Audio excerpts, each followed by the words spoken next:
한국일보에서 사실은 제일 먼저 이 보도가 나왔던 것으로 알고요. 그 이후에 앞다퉈서 여러 언론사에서 얘기가 나왔기 때문에 그러면서 그 언론사에서 각각 이명백 이 교수라던가 이 함성득 원장에게 전화해가지고 확인도 다 했던 걸로 나와요.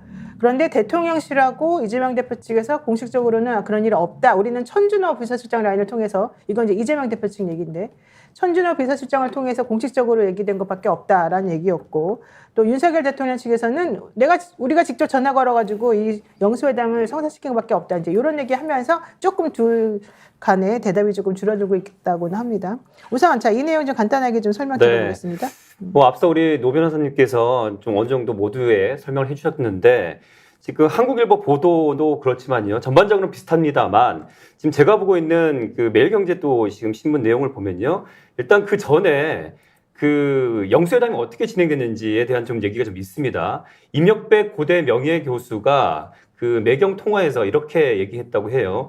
윤 대통령이 이 대표와 대화할 의향이 있다는 것을 함성득 경기대 정치전문대학원장을 통해 전해달라고 했다. 처음에 이렇게 된 거고요. 그리고 두 분 사이에 대화 통로가 마련돼 있지 않아서 우리가 메신저 역할을 했다. 이렇게 밝혔다고 합니다. 그리고 함 원장이 윤 대통령의 의사를 임 교수에게 전하고 임 교수가 이 대표를 이재명 대표죠. 직접 만나서 전달했다는 것이고요. 여기서 이 함 원장 등이 한 언론을 인터뷰 통해서 주장한 거에 따르면 이런 말을 하고 있어요. 윤 대통령이 이재명 당대표에게 국무총리 인사 추천, 핫라인 구축, 여야정 협의체 등을 제안했다고 합니다. 특히 이 점이 중요한데요.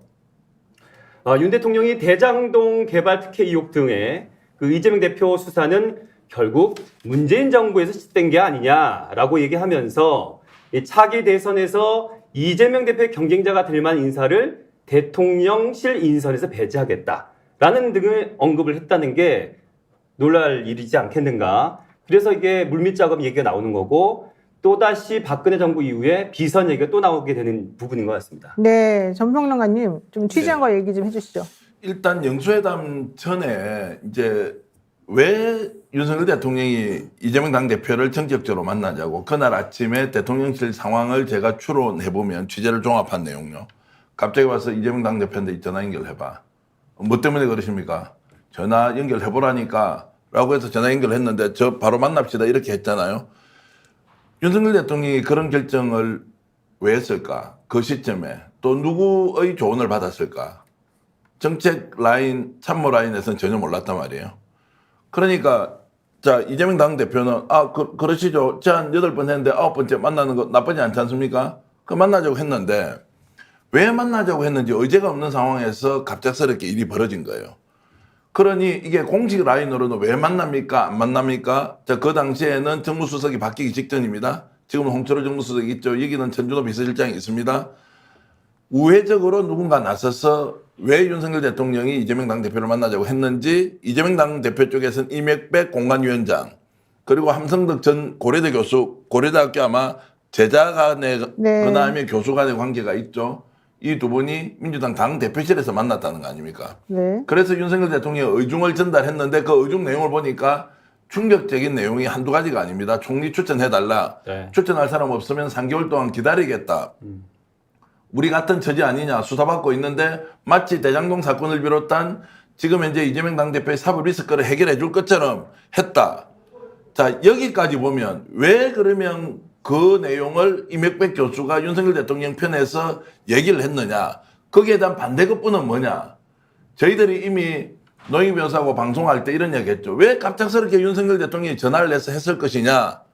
이것은 분명히 김건희 여사와 뭔가 관계가 있을 것이고 그 문제를 해결하려고 전격적으로 제안한 것 아니냐라는 것과 맞닿아 있는 부분이 있습니다. 네. 이 말은 제가 설명이 좀 길어지긴 하지만 뭔가 사전에 공식적인 의제로 다루기 어려운 무엇인가를 사전 논의할 필요가 있는 거 아니냐라는 제안을 했고 여기에 대해서 정말로 의중이 뭔지 민주당에서도 이명백 교수를 통해서 확인했을 수 있다. 근데 지금 이제 물거품이 됐습니다. 왜냐하면 이재명 당대표가 봤을 때는 도무지 받아들일 수 없는 내용들을 안건으로 던지니까 이거 뭐야 라고 하다가 물밑에서 이런저런 의견이 오가면서 결국 공식적인 의제가 없구나 라면서 이재명 당대표가 만나겠다 가겠다라고 이제 결론이 나버린 거죠. 네. 왜 이런 일이 있었느냐? 그런데 당사자들은 당사자는 두 축입니다. 한쪽은 대통령실과 이재명 당대표는 이런 사실이 없었다. 공식적으로 논의한 바가 없다고 얘기를 하고 있고 그것도 약간 웃기지 않습니까? 두 번째, 그럼에도 불구하고 이명백 교수나 지금 함성득 교수는 왜 이것을 공개했느냐 이 시점에. 네. 이것도 사실 미스터리입니다. 그걸 한국일보가 오늘 일면 머리 기사하고 또 종합면에다가 이 내용을 다 다루었는데 그랬죠. 이것은 추적해서 반드시 실제적 진실이 무엇인지 국민들께 알려드려야 한다 이 말씀을 먼저 드리겠습니다. 네, 함성득 교수는 63년생인데요. 고려대학교 정경대학 행정학과 교수 출신이고요. 경기대학교 정치전문대학원 지금 원장으로 재직 중에 있습니다. 그래서 아마 이명백 교수하고는 그런 의미에서 고려대학교에서 같은 연을 좀 맺었던 것으로 지금 보이는데 안 원장이 윤 대통령 그 살고 있는 사단. 아크로비스타 이웃 주민인데요. 네.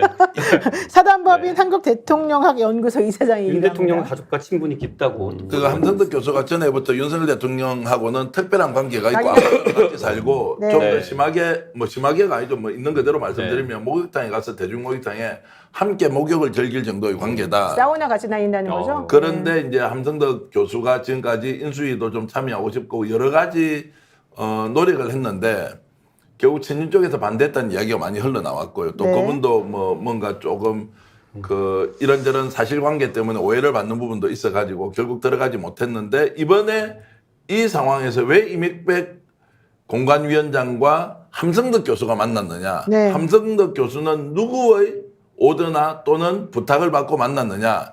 이게 애매한 게 있습니다. 그 아크로비스타가 있죠. 개인적으로 친분이 있죠. 가족끼리 안다. 이제 이런 게 그대로 사실로 확인되면 그 배후에 누가 있었는지 상상되지 않습니까? 요거는 제가 말씀드리지 않겠습니다. 네. 대통령의 공식 라인이 아닌 다른 무엇인가 작동했을 수 있는데 계속 우리가 방송에서 내피셜로 왜 이렇게 제안했느냐 이 이면에 무엇이 있을 것이라고 했던 것과 오늘은 추론이기는 합니다만 이런 것들이 연결되면 영수회담과 관련된 막전막고의 상황은 이런 미스테리 극장과 같은 누군가의 생각이 작용했다 이렇게 말씀드립니다. 네, 이명백 고려대 명예교수는 나는 함성득 경기대 교수와 함께 지난달 17일부터 각각 영수회담 성사를 위해서 윤 대통령과 이 대표의 이야기를 서로 전달해 왔다. 지난달 19일 민주당 당대표실에서 같이 만났고 함 교수가 윤 대통령의 뜻을 전하고 나는 이 대표의 뜻을 전달하는 방식으로 영수회담을 위한 물밑 협상을 진행했다. 이렇게 얘기를 했습니다. 자, 나머지 자세한 내용은 더 좀 얘기를 풀어나가도록 하고요. 제가 말하고 싶은 내용이 되게 많지만 조금 더 패널분들의 얘기를 좀 들어보면서 좀 얘기를 하도록 하고요. 이렇게 얘기하는 사이에 변희재 미디어워치 대표 고문이 지금 오셨습니다. 어서 오십시오. 네. 스픽스는 말하는 언론입니다. 대세는 유튜브, 그중에서 스픽스. 좋아요, 댓글, 구독, 알림 설정. 여러분이 저희를 사랑해 주시고 우리가 여러분을 사랑하는 4가지 방법입니다.